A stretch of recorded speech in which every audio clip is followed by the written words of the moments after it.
গাজল বিধানসভা দেওতলা অঞ্চলে বিজেপির এক বর্ণাঢ্য বিজয় মিছিল অনুষ্ঠিত হয়।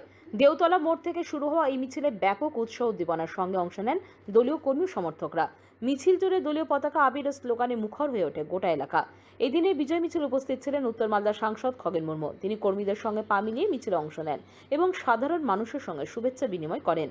মিছিলটি দেওতলা এলাকার বিভিন্ন বুথ পরিক্রমা করার পর এক সংক্ষিপ্ত পথসভার মাধ্যমে শেষ হয়। সেখানে স্থানীয় নেতৃত্ব দলীয় ফলাফল ও এলাকার উন্নয়ন নিয়ে বক্তব্য রাখেন এবং এই জয়ের জন্য কর্মী সমর্থক ও সাধারণ ভোটারদের ধন্যবাদ জানান। পরে উপস্থিত সকলের মধ্যে মিষ্টি বিতরণ করা হয়। আজকে আমরা আমাদের গাজল বিধানসভার ২ নম্বর মণ্ডলের পক্ষ থেকে আজ আমাদের এখানে ধন্যবাদ সূচক এক মিছিল ছিল। মণ্ডল সভাপতি অজয় বালা আছেন, আমাদের এখানকার জেলা নেতা, আমাদের অন্যতম সহসভাপতি সম্মানীয় আমাদের তপন দেবনাথ আছেন, মণ্ডলের সাধারণ সম্পাদক সুধার্য বর্মন আছেন। এছাড়া আমাদের এখানে আছেন আমাদের জেলার মাইনরিটি মোর্চার সভাপতি সম্মানীয় আমাদের কাজী আফজাল।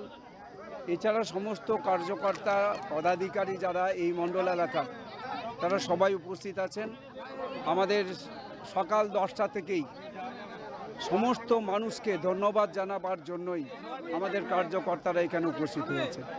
পশ্চিমবাংলায় যে ঐতিহাসিক জয়, পশ্চিমবাংলার যে ঐতিহাসিক বিজয়, এই ঐতিহাসিক বিজয়কে সামনে রেখে পশ্চিমবাংলার সমস্ত আমাদের দেবতুল্য ভোটার যারা আছেন তাদের আজকে ধন্যবাদ জানানোর আজকের এই সভা ছিল এবং ধন্যবাদ জানানোর মিছিল ছিল।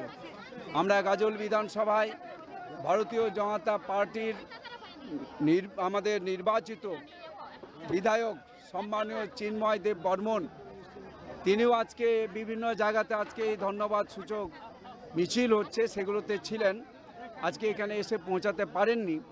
তো সে কারণে আমরা তার পক্ষ থেকে এবং সবার পক্ষ থেকেই ভারতীয় জনতা পার্টির পক্ষ থেকে আমরা সমস্ত মানুষকে গাজল বিধানসভা সহ পশ্চিমবাংলার 293টা বিধানসভায় যেখানে নির্বাচন হয়েছে, এই নির্বাচনে সমস্ত মানুষ যারা অংশগ্রহণ করেছেন তাদের সবাইকেই আমরা ভারতীয় জনতা পার্টির পক্ষ থেকে ধন্যবাদ জানাচ্ছি, কৃতজ্ঞতা জানাচ্ছি। আমরা সারা বাংলায় আমাদের শান্তি যাতে বিরাজ থাকে, শান্তির বাতাবরণ তৈরি করবার জন্য মানুষের কাছে আমরা আবেদন করছি। কোনো রকম রাজনৈতিক হিংসা হবে না, কোনো রকম কোনো অশান্তি পশ্চিমবাংলায় হবে না। আমরা আপনাদের মাধ্যমে প্রত্যেকটা মানুষের কাছেই আমরা এই আবেদন করতে চাই যে আমরা কোনো রকম হিংসার বাতাবরণ যাতে তৈরি না হয়। আমরা সর্বত্র আমরা এখানে আমাদের শান্তি শৃঙ্খলাকে বজায় রাখবার জন্য আমরা সমস্ত মানুষের কাছে আমরা আবেদন জানাচ্ছি।